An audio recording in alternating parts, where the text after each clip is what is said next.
There are two small pieces I'd like to explain before we get started. To enable us to continue to have this discussion, not just watch a video, there are a couple things that I've added to the presentation.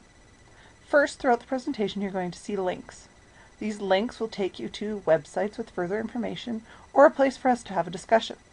So the idea is to pause it and go there. So right now, pause, type in that address, and join a little bit of the discussion. I'll wait. In other places you're going to see QR codes. QR codes are quick response codes.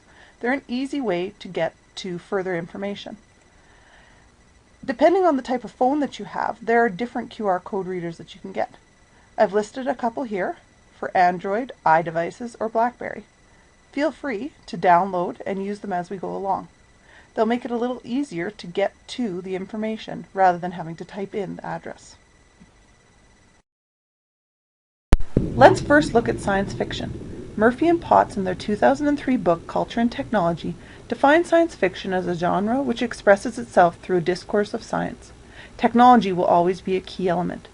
They also argue that science fiction is taking an increasingly more influential cultural position due in part to science fiction's long-standing ethical probing of the social consequences of technology. Just how much science fiction is there? Take a quick look at this history of science fiction infographic. We see hundreds upon hundreds of books, TV shows, movies, and short stories.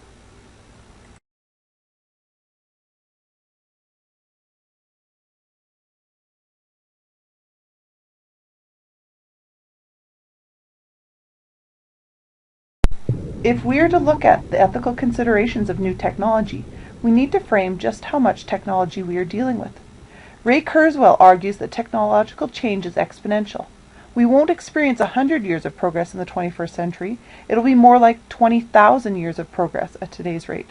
The sheer volume of technological change that we will continue to experience is hard to imagine.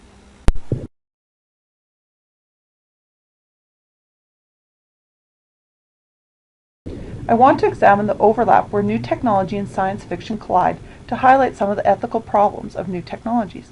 The sheer volume of technology and science fiction requires a smaller subset by which to examine.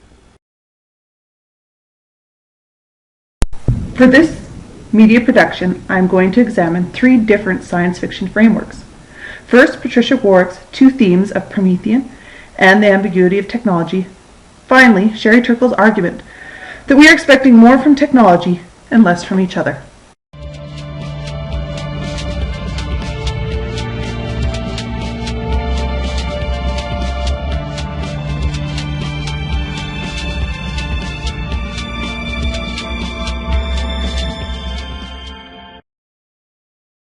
Patricia Warwick examines four themes in science fiction. We will examine two.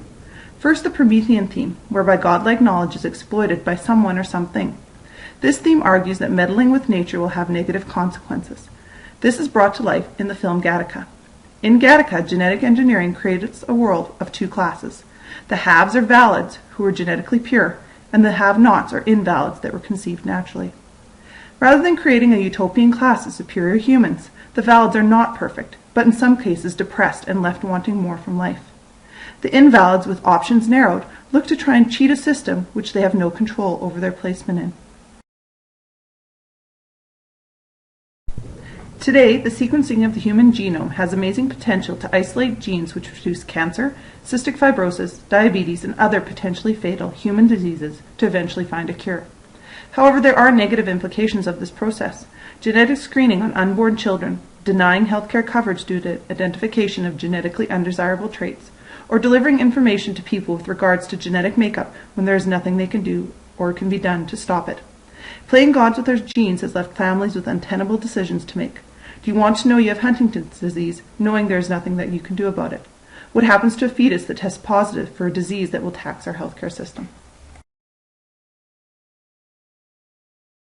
Warwick's second theme has to do with the ambiguity of technology. While initially the technological invention produces positive results, in the long term it produces more harm than good.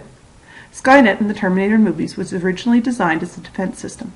Its goals was to eliminate human error and expedite response time in the event of an attack. In the end, the system did more harm than good, launching a nuclear attack, killing millions, enslaving survivors, and attempting to eliminate any perceived threat.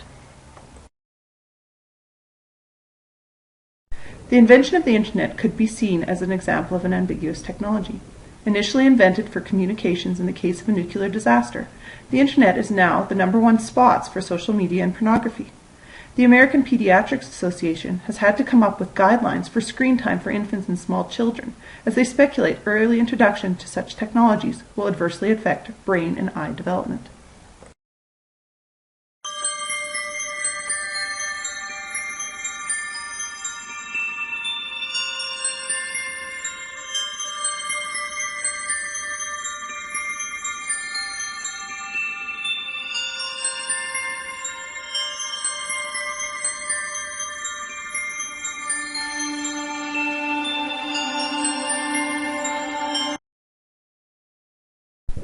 In Sherry Turkle's book, Alone Together, she explores the idea that with our increasing ability to stay connected, humans are in fact more alone than ever before.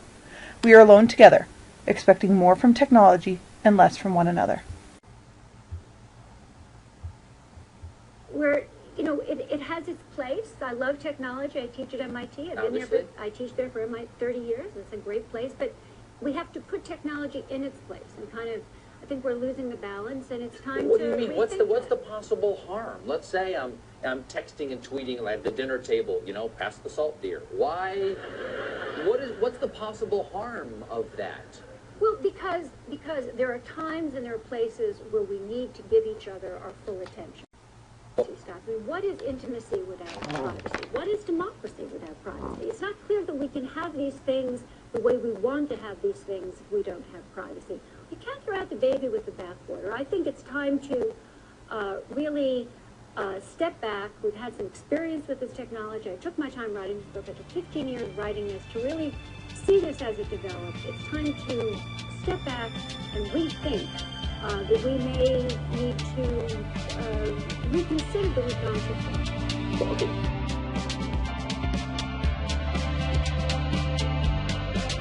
A recurring theme in Star Wars: The Next Generation is Data's exploration of what it means and how it can become more human.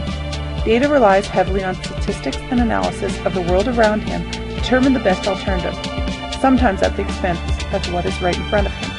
This is most obvious when he role-plays with Captain Picard, and Data cannot let go of some empirical analysis of everything and just experience the moment. Today, we may be able to equate our reliance on GPS in the same way.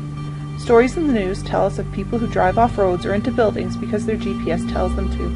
Rather than rely on street signs and asking for directions, we rely on a piece of technology to get us where we are supposed to be going.